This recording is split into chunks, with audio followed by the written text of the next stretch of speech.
观众朋友大家好，欢迎收看《村民太飞》，我是陈明珍。我俩所采比数呢，是到台南市东山区的175号东山咖啡公路的起点哈。东山迄个呢，台南市最主要的咖啡生产地，其中呢东山呢种的咖啡公路落去呢，到高原并南市两个xã區係種咖啡最多的地方。那高原地區有不少的客家鄉親哦，佢哋係清朝書的時節，從中國廣東的潮州府來嘅客家先民哈，到了安家樂府有6、7代按多年嘅啦哈，而咧高原地區嘅種嘅客家先民呢，到去種咖啡，咧客家啡產業發展到樣板型呢。台灣講到呢種嘅東山嘅咖啡啊，到全台灣產量係達第4名嘅吼。不過去年呢，風調雨順，咖啡太產吼，嗱產量比平常6萬公斤呢，都係利用到3成，故所產生有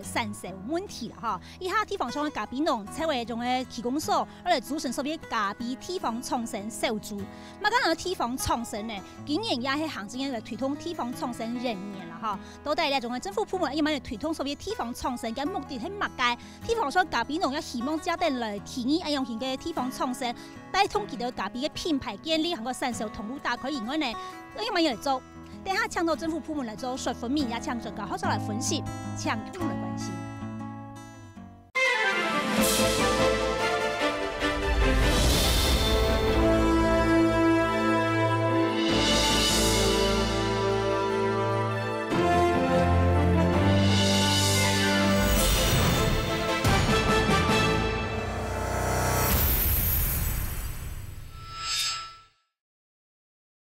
以下節目鏡頭來到呢咖啡農場地背度個很多嘅風景非常的靚。其實安陽型嘅矮山呢，也同係世界上適合種咖啡嘅自然環境條件啦哈。故所其實當日本書嘅時節1936年代，嗰陣時是來推動種咖啡，只要係這種嘅北回歸線以南嘅地方哈，都丘陵地區哦，都嚟吃中款嘅哈。嗰陣時東山是本日本政府偷到嚟種所謂咖啡啦哈。故所東山種咖啡嘅歷史呢，可能係最早會嚟到1936年代，嗰陣時它有規模嘅、有經濟性嘅嚟種啦哈。馬上俾收嘅現場來賓，第一個係農委會農糧署南區分署嘅分署長姚志旺，姚分署長你好。主持人好，大家好，大家好，大家好。哦，謝謝。再來係台南市政府農業局嘅主任秘書吳偉達吳主秘你好。大家好，大家好。好，謝謝。再來係雲林科技大學漢學應用研究所嘅教授蔡惠珍蔡教授你好。在座的各位夥伴，大家好。好，那等一下蔡教授會來告訴我們說，他們怎樣協助雲林古坑荷包山的咖啡農做品牌形象建立的故事和經驗哦。講到咧喺台灣咖啡嘅年鄉喺東山鄉，頭先講到1936年代嘅時節，日本書嘅時節來台灣全球來吃中那個適合種咖啡。過退以後呢，其實大概到中美斷交之後了哈，就是從日據時代到國民政府都有在台灣陸陸續續種咖啡。那就是在中美斷交之後，整個全球的咖啡生產過剩，所以那個時候台灣的咖啡產業就停下來一段很長的時間，一直到1999年這個921大地震，造成整個中部山區非常大的一個災變，那產業需要做重新調整。那個時候是新一波的台灣開始種咖啡，那個時候很多的咖啡苗就是從東山出去的，所以我們這一波這個台灣的很多種咖啡的地區，很多人的咖啡苗是從東山出去，所以我們稱它為是台灣咖啡的原鄉在東山。東山呢，它的客家人口大概是1300占嘅6.25%安多。好，然後喺民國100年左右嘅時間呢，嗰陣時做過全國嘅客家人口嘅普查，它有一啲資料顯示哈，客家人口大概有6.25到6.8左右那個比例在東山。都帶了東山那邊那個風土民情，嗰個咖啡嘅人也係乜嘅呢？先聽聽新聞記者剛才去了解一下。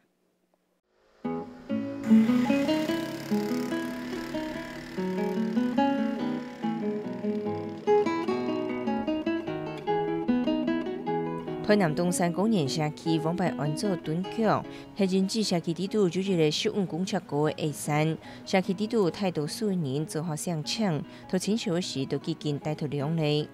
土墩啊，做圓嘅山，大概是安尼來。原早阮佇大陸過來，第祖先第15代，迄陣啊來時啊，就住佇這墩仔骹。有2兄弟另外有2個堂兄弟4個來，住伫即个所在。但是经过几百年的时间，到台南后路人较多的环境，政府的后场已经唔晓讲确咧。刚才是对出铺同文史调查当中来寻。迄阵来是客人，啊，但是到即阵啊咧，阮拢袂晓讲客话啊，因为经过百几档啊吼，传到6、7代啊咧，我是第22代啊咧。日至东山山头开口，清早抗议来开困的时，先死亡。历经年番种经济作为碰感牛年热度，但是同日本书感满，日本人都是托当体评估过适合种咖啡，未有人气种过。所以适合咱这个纬度吼，都会有伫这个做北纬龟山这个附近遮种咖啡真适合。所以阮遮就安尼，伊对日本人落来有来种啊，种是成功无几啊。较早阮一个伯公吼，伊也有种，种迄阵啊，算经济无好吼，无啥人食咖啡，所以无销。其中工人社区发展协会荣誉理事长呛改年，后3个时则成立强国合作农场，天数菜田农民去卖农产品。日之间来见到说咧，民国79年佢开始种，却唔是照顾到安辛苦嘅咖啡，靠社区发展协会买来嘅配套设备，卖到来赚钱。但是107年引致天灾较少，咖啡嘅产量比之前较多，未多少影响到驾驶。这2日今年都有去年算产量较济吼，销不出去，所以今年降落来剩500，降起来若安尼会销会出去是还阁平平啊，也对工资会当过啦，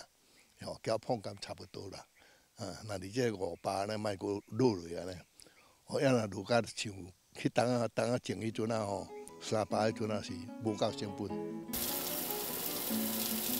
东山到山区虽然人之咖啡产业含入富圈如文产观光区，开了几下间咖啡店，但是平常时西贡根本都无人客，店家太少的缺困，各家农民的人口老化，对我国要抢工人的成本较高。东山咖啡未来含有众多问题要克服。台湾还有哪些重要咖啡产地？我们刚刚讲很多咖啡苗是从东山出去的嘛，哈。好，来看到的是有屏东的三地门啊，南投的国姓，嘉义的阿里山，台南东山，高雄的那马夏跟云林的古坑哦。那以产量来看呢，我们东山呢是在全台湾排名第4左右哦。那这个地方呢，大概都是台湾西部左右了哈。那以全球这种咖啡生豆对一些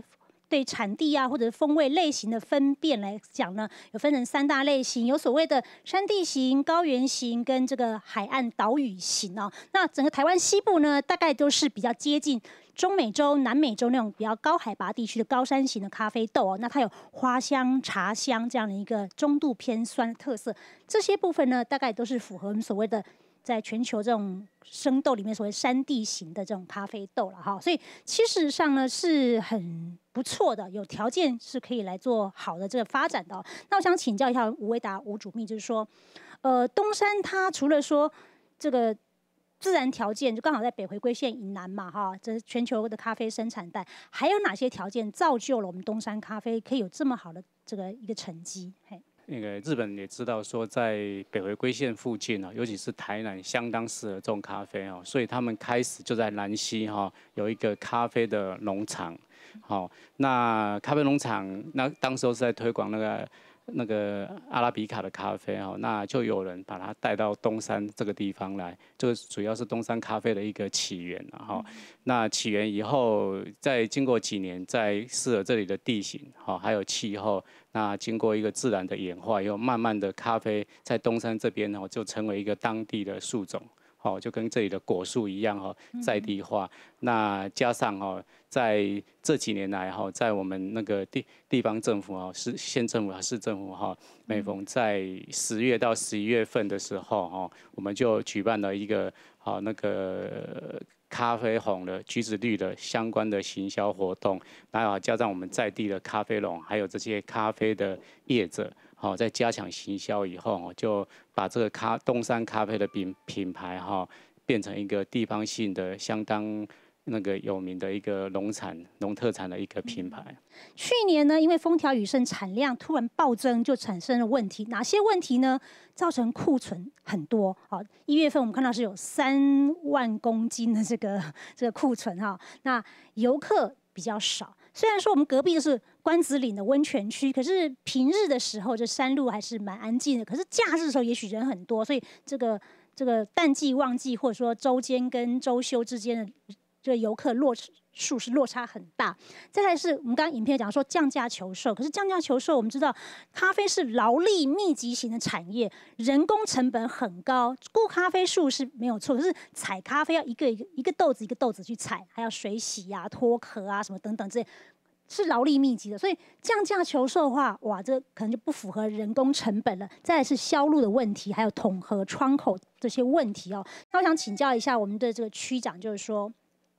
看到这些问题之后，那乡亲有跟你提一些意见，那你们收集到这些意见之后，是怎么样来去做盘整？最重要的就是说，我们175咖啡公路大概有30家的那个店，如果他们是自产自足，我觉得是可以的。但是那其他的小农怎么办呢？所以在我们提的咖啡创生小组哈，我们就是比较倾向说，好，来成立一个不是公司化或者那个合作社这样子。然后因为咖啡大家都知道，不是光采收，它后制的一些过程。对，那因为好，每一个人的后制的过程都不一样，然后在我们公部门也没有办法说，到底是哪一家最好。所以在公所就这衡量这样的一个状况哈，我们在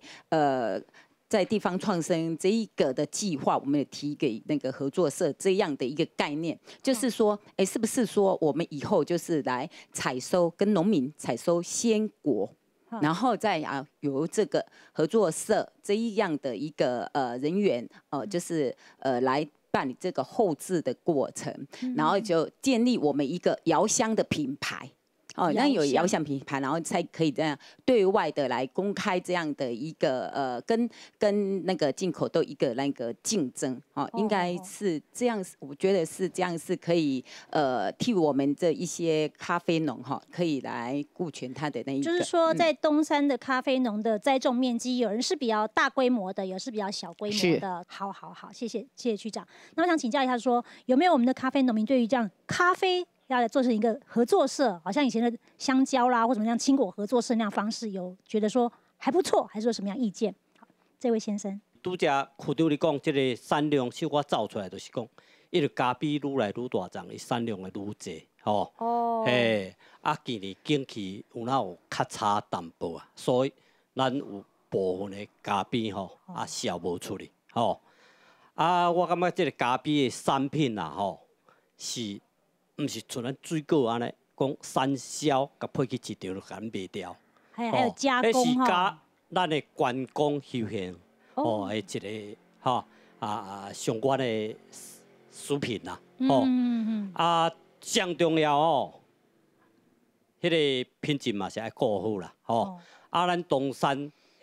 的品质去年去参加国际美国认证拿到87.3，去认证呢会当讲伫开始去认证较紧，就第2高分呢所以咱的品质嘛，真正东山品质嘛，真正会当肯定啦。是。后盖毋是讲东山咖啡，是爱讲台湾咖啡好，希望会当去国际嘛有地位啦好，谢谢。那我想请教我们的这个吴主秘，就是说。那目前呢，我们刚刚看到就是说，这库存的问题可能眼前比较头痛然后1月底看到的统计数字是3万公斤嘛那目前去化掉多少？到今天2月下旬了，去化掉多少？还是说有不同的方式要去拓展更多不同的产销的这个通路？3月1号国际兰展也开始世界3大蓝展之一在台南。对，所以我们说借着这个名声，希望那来参观人数相当多都超过10万，甚至有时候到将近20万。所以在蓝展现场就可以喝到东山咖啡吗？我们也有在那边有一个农业精品馆，里面也有在卖那个东山咖啡。那我们希望能够不要只来看蓝展，所以我们推出了一个行销策略，就是说看完蓝展以后来175喝咖啡。那我们的业者他们也很响应这个活动，就是说只要你来这边，那享用这些咖啡相关的产品，或是购买的话，他们会给他8折的优惠，所以来的话就会有一个策略。那最近我们也区长那边在3月份，就在我们这个东山很重要的一个文化一个地方，就是仙公庙，他们会结合当地的一些团体还有咖啡业者来做一个800多人，将近1000人。我希望有个台南相当的广阔，相关的一起来共襄盛举，那我们也希望再带到台北一个消费地，请我们那个黄伟哲黄市长来做代言，那共同跟我们这些咖啡农一起到消费地去做一个行销。那姚分署长，目前台湾的咖啡消费市场是够，可是台湾咖啡本身在台湾本土的知名度不够，那这个部分分署长觉得说农粮署可以怎么样来结合这些产地一起来做？消费者现在认同本土化的咖啡的那个程度越来越高哈。那当然我们知道现在国产的咖啡普遍量还是不够，因为一年来讲的话，大概从国外进口大概有3万公吨的这些咖啡豆进来哈。那几乎整个的目前我们在市场上几乎90%以上。我们喝到的咖啡大概都是用进口的为主。那当然，我们农粮署是希望说，在国产的咖啡里面，我们也希望着重在一个品牌的行销方面哈，包括我们从大概在产地的辅导里面，我们希望能够跟国外的咖啡做一个区隔。当然，我们从 QR code 或是说从产销礼仪的一个认证方面，当然就可以知道，这是咱台湾国产的咖啡哈，能够在市场当里面做一个分别嘛。所以说刚刚区长有提到成立一个咖啡合作社。我想这是一个很好的构想哈，我们也希望说，透过合作社的一个机制里面，把我们东山在地的咖啡农做一个结合。那如果说我们透过一个东山的一个共同的品牌能够行销的话，处理这个是咱东山咖啡的一个品牌，我想做区隔的话，我想能够对消费者更多的认识。台湾本产的咖啡豆只占台湾整体消费市场1成左右，到底是知名度不够还是？品质不够，还是品牌建立这件事情功夫做的不够？我想请教一下我们蔡辉正蔡教授，你们云科大帮这个云林古坑咖啡开始来办做这种品牌的形象建立，告诉我们这个是怎么开始的？那目前你们的有没有初步的成果出来？我们台湾咖啡的总需求量这个就像我们姚署长讲的，进口量是3万吨。那么台湾生产咖啡的总量大概500吨不到，那意思就是说，台湾生产的咖啡也根本不到台湾需求量的1成。所以从企业经营里面来看，台湾咖啡不应该有失衡的现象。那么因为你有那个需求嘛，你生产量根本达不到1成嘛，怎么会有这种失衡的现象？那你去探讨的原因，就是产地跟消费者这个市场之间这个链接出现了。对，这个就是它并没有挂钩。意思就是说，你的那一个形象包装你是不够的。我们来看台湾咖啡最有名是什么？当然就古坑咖啡所以我觉得说东山咖啡今天会有这种现象主要的就是说它的那个形象包装跟行销。它是不足的。咖啡产地跟消费市场之间产生了一个落差，没有链接起来，所以那也许透过这种文创或社区的微旅行的方式，把消费者直接带到产地来，地产地销，所以它必须要结合所谓的文创甚至观光这个部分，才能够把这样的一个产地跟消费链接出现问题的把它补起来。对，总说一句，就是你的知名度、你的特色必须打出来。好，阿里山之有名，它所打的它是属于海拔1000公尺以上的咖啡，那高山咖啡是它的品质就比较好嘛。好，那谢谢老师。民国92年呢，是这个古坑哦，开始在这个乡公所开始办理所谓的台湾咖啡节，就是因为古坑过去有那样一个就是非常辉煌的历史，就是进贡给天皇喝的咖啡，因此呢，他一开始的口气就很大，我不只是云林的咖啡，不只是古坑咖啡，我就是办台湾咖啡节。台湾咖啡节1届2届办下去之后，再搭配当时候已经在古坑华山地区所进行的很好的这种社区营造，好这种特色的这种产业跟社区的这种旅行呢，整个结合在一起，所以它是一个复合因素所造成的一个结果啊，那不是单一一个因素就能够造成这样的一个现象啊。那除了在地震之后，除了是古坑咖啡兴起之外，还有一个地方。南投的国姓，它也兴起了咖啡。那这几年呢，国姓咖啡已经凭着他们自己的力量呢，卖到日本去了，回销到日本去啊。那怎么样做到的呢？先跟着记者的镜头去了解一下。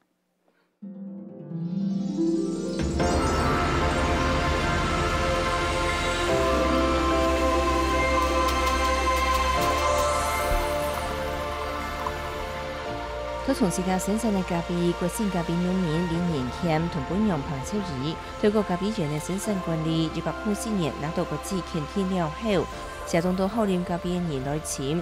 就是今日強款同3萬到各個農產店銷去廣告，希望消費者認識用水價錢。因為茶葉博覽會，它除了茶葉之後，它還有一個咖啡專區，所以這個咖啡專區呢，它就是很專業的咖啡農，而不是經銷商。對，所以消費者他其實他很願意去咖啡專區裡面去跟這些咖啡農做接觸、做了解，然後進而去購買這樣的產品。國家國姓咖啡係用團體證，國姓鄉公所辦公室來提升品質，還開始強力來引進來看準精品咖啡市場。其實自從食安風暴之後，它會非常的注重這個咖啡豆的品質，因為我們國姓咖啡做的都是精品咖啡豆，所以消費者他其實他很願意多花一些錢來買更好的精品咖啡。所以其實我們這幾年的顧客群消費者其實是每年增加的，並沒有縮減，只是會因為大環境的影響而就是它的購買的數量會減少。但是呢，消費人數其實是沒有減少的。當然攏有為了咖啡做一個貢獻以後非常的熱絡，大家人參與非常的熱絡。攏係烘焙大賽嘅冠軍，無做係咖啡嘅某個咖啡教父咧都，那係非常有名嘅人。嗰條技術攏一次入來，不斷的更新。佮加上安尼咖啡農很上進，攏經常攏參加攏滿場場爆滿。台灣咖啡嘅市佔率冇到1%，雖然主要係自家產自家賣為主，但是國姓嘅咖啡農民基建自家想辦法賣去日本。日本國民所得大概都等於講台灣嘅2至3倍嘛，所以佢嘅消費能力相對強嘛，佢價格相對好嘛。每來會行嘅方向。國姓鄉公所強調，下一擺強化冇用團體戰嘅方式，而幫農民按辛苦成果，最後國際出名增加收入。好，剛剛我們看到的國姓咖啡它其實能夠賣到日本去，還是有一些先期的準備功夫要做了哈。這台大這個教授也有做過研究，說在台灣只要適合種茶的地方，大概都適合種咖啡，只要排除有霜害這個問題啊，只要這個地方的霜害問題不成問題的話，所有種茶的地方都可以種咖啡。那意思是說，其實台灣基本上就是到處都可以種咖啡。你看，從台北的坪林開始嘛，一直到屏東這個港口都在種咖啡。所以等於說，台灣是一個適合種咖啡的地方。更何況我們農民是這麼樣的認真哦。我想請教一下蔡惠正蔡老師，事實上台灣這麼樣適合種咖啡，應該台灣的咖啡豆應該要有一個機會讓大家來認識，讓台灣的消費者不只是雲林古坑，不僅是國姓咖啡，我相信所有咖啡產地的這個鄉親都希望說，台灣本產咖啡是值得大家來認識，更值得大家來好好欣賞品嘗的。還有哪些功夫、哪些作業是您覺得要來提醒大家、建議大家一定要趕快來做的？以台灣咖啡的需求量，竟然會產生這種產銷失衡的現象，那主要的原因，它還是在一個行銷推廣的這一部分啊。那麼像古坑咖啡，它是有專門的企業在經營啊。那我在去辅导的时候，也是用专业的回归专业。你古坑咖啡农，你就专心的种你的咖啡，把品质顾好。对，你把品质顾好。烘焙的你就专心的烘焙，把烘焙的品质也是顾到最好。行销就归有专门行销的人来做行销。所以等于说产业分工是很清楚的。对。可是我们看到很多咖啡产地是咖啡庄园的主人是一条龙这样子。对。等于说有点分身乏术。对。在做。这个就有点类似，就是各自努力嘛。那你努力你的，你努力你的。但是如果说这个是在企业的话，没有问题，因为企业对于市场需求的敏锐度，它是非常强的。可是问题是我们农民，他很辛苦，他就只会种咖啡。你叫他来做形象包装，他怎么会？你叫他来做行销，他也不知道啊。他也不知道该怎么做。就像我特别到了我们东山的农会里面，对。东山的农会里面，他就有介绍了我们东山的咖啡，就在网页上有介绍，仅此而已。那你就想想看嘛，这样子跟消费者他本身，他就是一个很严重的一个脱节哈。所以我还是要再强调哈，这跟在企业经营是一模一样的。你要建立你的品牌，你的形象呢，必须是跟市场上有很明确的一个区隔。这样子的时候，那这一种产销呢，先让它自然会改善。因为刚刚老师不管是从这个主秘也好，或者是分署长，或者是老师一再讲到，就是说，其实咖啡它当然是可以当作是一个农业啊、农产品来看，但是它本身有很高的附加价值，它可以是做这种休闲、观光，甚至是体验自己来烘咖啡豆，所以说无感行销的。所以等于说，它不只是单一的一个农产品，它单一就是一个农业啊、农产品的产销问题而已。所以等于说，它要从更开阔的方向来思考啊。那我不知道说我们在场还没有咖啡农有什么样的建议？这位先生，那我是希望说，如果那有一个政府能帮我们做一个，农民跟外面的咖啡业，就是咖啡店的业者做一个媒合。那就是说，咖啡农提供咖啡过去，那外面的咖啡店来这边喝咖啡，那就可以我们这里就直接销到那咖啡店去。那就是等于说，刚刚这教授讲，就产业分工这个，大家分工各司专业这个部分，可能你就要明确出来。对于这些专心在种植的这些咖啡小农来讲，他就不用去担心后面怎样打品牌啊，怎样销售啊，就把专业咖啡豆 Cherry 这个果子顾好就好了。因为农民不知道卖到哪个咖啡店去，咖啡店他也不晓得在哪。去哪里买好豆子？对。那如果我们有办这个媒合会的话，那买的人也知道到哪边买，卖的人知道去哪边卖。好，那我看看这边还有这位先生是不是？你的意见是什么？因为咖啡你就可以分成精品咖啡以及我们一般的商业咖啡。那像我们有去美国 CQI 去认证的那个，它达到80分才叫做精品级啊。未达80分的都属于一些商业豆啊。那一些采购者哦，比如说咖啡厅啊，还是一些那个生豆商，他在采购，他也是会带着他的评鉴师、他的杯测师来跟你做杯测哦。你的咖啡豆如果有达到那个程度的时候，他才有可能去采购啊。那这个部分哦，我就是希望说我们的那个公家单位哦，可以帮我们就是可以从东山开始嘛，就是建立一个，比如说像参考一些专家啦，他们国外是怎么去认证这个咖啡豆，把这个咖啡豆叫农民全部都拿来做一个杯测认证这样子，然后可以像刚刚那个王先生讲的把它公告在网络上面，那让外面的那些生豆商想要采购的商人，他可以来到这里一看就一目了然。我想问一下农业局这边，就是说，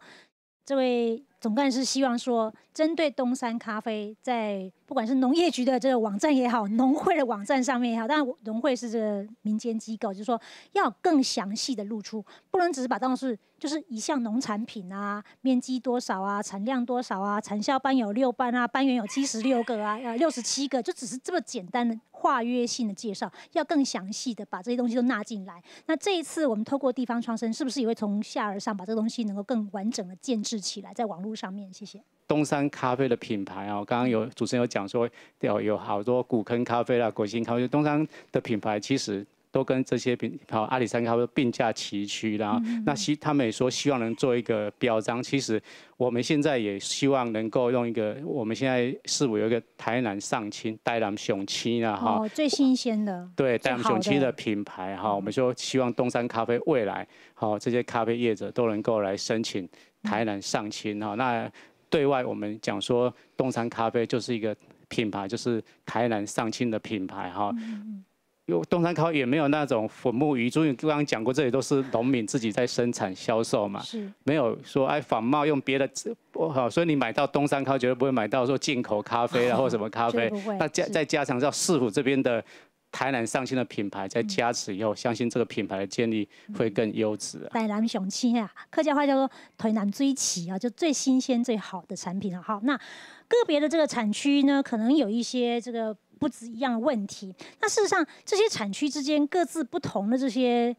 高手在民间。那农委会有没有可能，比如说我们让这些不同产区的这些咖啡农可以互相交流啊、认识啊，大家也来讨论一下，怎么样为台湾咖啡好来建立一个共同的市场？因为刚刚讲到台湾的市占率，台湾的这个咖啡豆消费量这么大，可是市占率这么低。但事实上，它虽然是劳力密集，但是它是一个相对来讲是这个价值比较高的。好，那也许是可以一个思考方向，让这些产区可以互相交流，然后技术上面去互相协作，甚至是农委会这边还有什么样更希望他们提升精进的一些办法会提出来。蔡教授有提到，就是说为什么我们卖不出去？其实最重要是一个价差的问题哈。价差问题。那进口的豆哈，平均大概1公斤也大概在100-200块左右，但是国产的咖啡豆大概在500-600左右嘛哈。那这个价差显现在哪里？我刚刚讲，如果我们到超商买一杯45块，同样一杯，那可能我们在咖啡店喝的大概一杯要150块，那个价差就是在这个精神上面的一个不一样的感受了哈。那我想我要怎么样，这个都是目前所碰到的一些问题，就是我们也希望很多的产业里面都是用国产的，就像我们农委会那时候我们在推国产的杂粮活动一样，包括我们要推国产的一些农作物一样哈，那都会碰到这相关的问题，但是我们一直在努力，就是说能够让这些国产的跟进口的做一个区隔。所以说我们会从产地开始去辅导，那透过一个产地管理、产地生产透过我们农改场或是更专业来帮忙农民，能够在管理技术上面能够更提升。农委会从104年就开始透过各地方县市政府来做一个主办那去年是在屏东，那明年可能会在彰化那由各地方能够把全国台湾最重要的这些咖啡的产业里面聚集在一起来，大家做一个评比那评比结果之后，我们也会在世贸在每一年会到世贸办一个全国的一个咖啡的一个推广活动那藉由这个活动，也让所有的消费者，也让所有的厂商也知道，如果你认同台湾咖啡，认同台湾这样美味的咖啡，新鲜的咖啡，那我们会在这个场合里面让大家更认识这样的一个机会了台湾本产的咖啡就是雄青，就是最齐最新鲜的，所以台湾的咖啡豆子它不会有这种疏运的过程当中这只要储存条件好，不会有疏运的过程当中，因为高温高湿产生这种发霉的现象，所以新鲜度绝对是没得比。那你说那种街边豆卖到1磅要1-2千块的台湾豆子，应该也有这样一个条件存在，有这样的市场存在，但是真的是知名度需要整体来提升。那我们来看看，就是说古坑咖啡它做得很早就开始有这种台湾咖啡节。那这几年呢，我们刚刚讲到，这蔡教授又引介这种所谓这个品牌建立这样一个工作那到底他们怎么做的？在古坑的故事是怎么样？先跟着记者镜头去了解一下，再来讨论。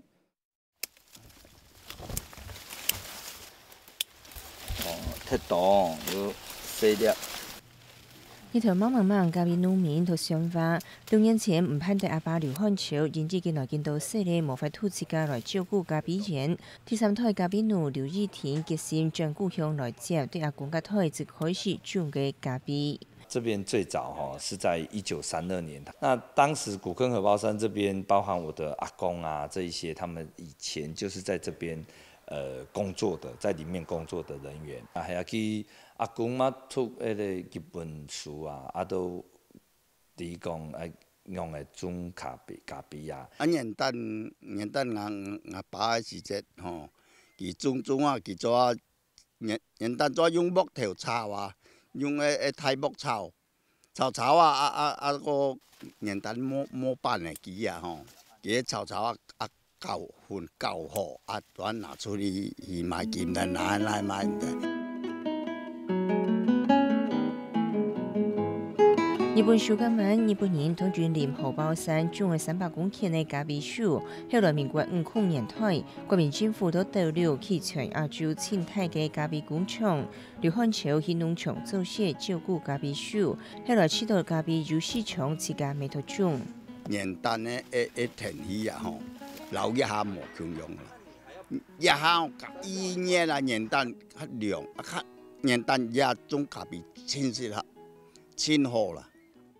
咁等日本人要来呀，先讲来呀种。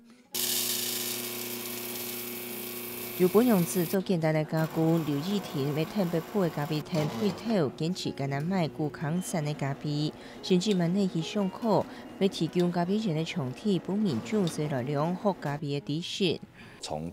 这一颗咖啡的种苗开始，一直到它的园区管理，修枝剪叶、病虫害防治跟施肥管理。还有它的采收、后制、烘焙，到如何到这一杯咖啡，怎么去煮出这一杯咖啡，到品尝，我们就花了很长的时间去学习，那才有现在的有点一条龙这一块。南湾消费园林科技太好，每就推出咖啡农民对包装都行销，替咖啡农民来巩固建立商标，提升古康咖啡的附加价值。刚刚新闻影片应该有个资料，大家注意到，民国48年，国民政府在云林的斗六盖了1700坪，占地这么大，当时全亚洲最大规模的咖啡的这个加工工厂啊。当然后来因为这个中美断交啦，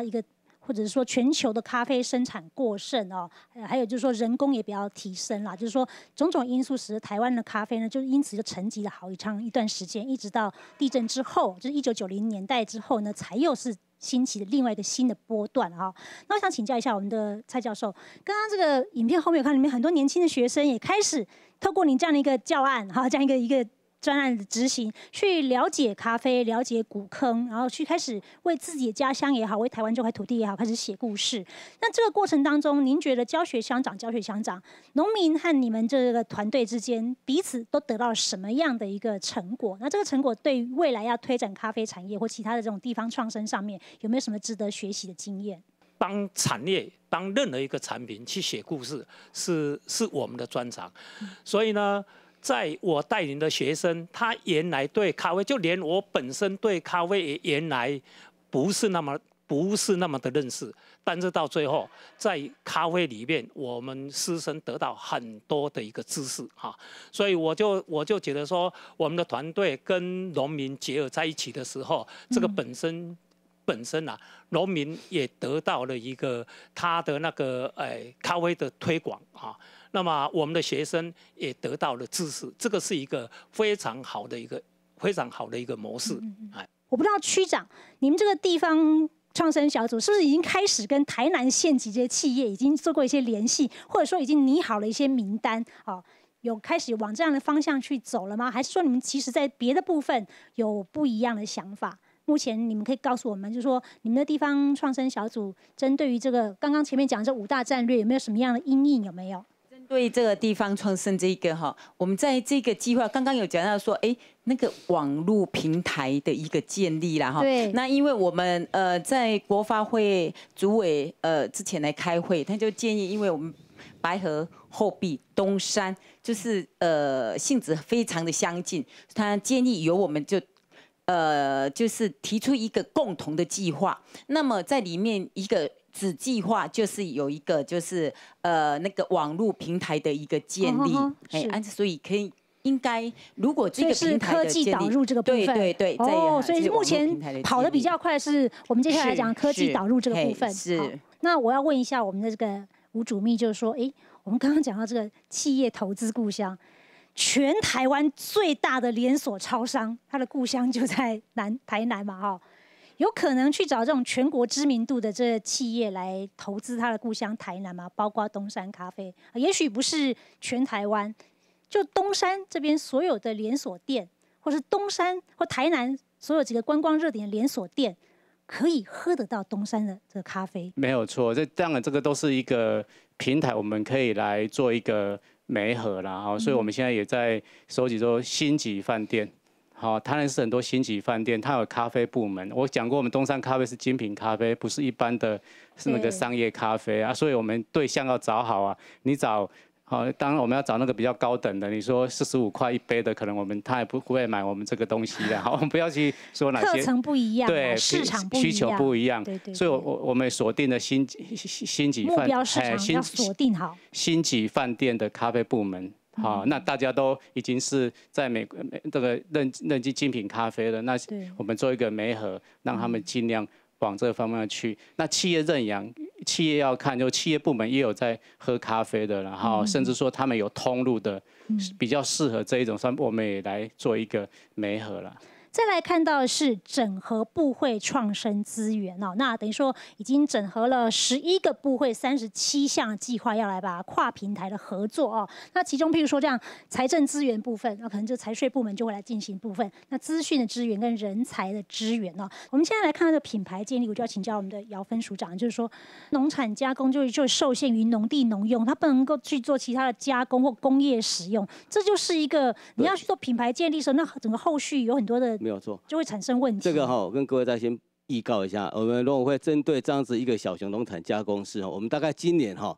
因为我们如果说要去做一个食品加工厂，可能要很多的繁琐的一个手续跟很多的这些程序要办，很麻烦。那我们现在要把这个小型加工室回归到我们农委会自己来管，就是说将来农民如果你自己生产的，比如说咖啡就是一个很典型的东西，是一个烘焙。你给咖啡打完都是自产加工嘛，那将来如果透过我们这个机制里面经过一个审核，那只要我们农委会或是跟我们县市政府合作之后，来认定了这东西是属于自产加工的部分，我们一样。你的加工是我们发给你工厂登记证，这是对大家在烘焙对，因为他真的要面对市场销售的时候，没有工厂登记，他就没办法卖到更大市场，只能够在他这农场的咖啡厅卖。他其实那个销路是有限，面对的消费者也是有限的。那这样我们在突破这样子这边就会做一个所以我们调整。今年一定会突破这个法律的限制，将来以后这个农民自己做的小型加工是回归到农委会来管，不是经济部在管。所以这个部分的话，对农民以后就不是工业局在管的了。对，就是变成会农委会在管的哈。那相对就是说，包括我讲的刚主任问到休闲农场的部分，对，像我们现在我所比较认识比较多，现在在屏东方面哈，对，现在有很多的这些地方型的，他用咖啡做他的产业为休闲农场来做发展的目标哈。我想这个东西都可以带动这个产业的发展哦。那相对的，如果比较像要在申请休闲农场一个限制里面的话，我想不单是只有针对咖啡，针对更多以地方型或是产业型来发展的农场上，我想农委会可能会适度的在考量这样整个一个条例上的一个限制，土地的区分使用上面去做。让农民如果说因为这个不同的在林下经济或是在林上在种植这些东西能够把这些转型的话，让农民能够在这发展里面有更多的机会来服务很多的消费者。好，现场开放给现场乡亲，再请台上来宾做总结和最后回应。好，那看这位先生，大家都有那个共同的那个感受嘛，就是说我们的生产到都会区这一个区块，就是好像生产那个蔬粉一样，就是这个桥梁没有搭好而已。到消费市场这个桥路不畅通就对了。这个地方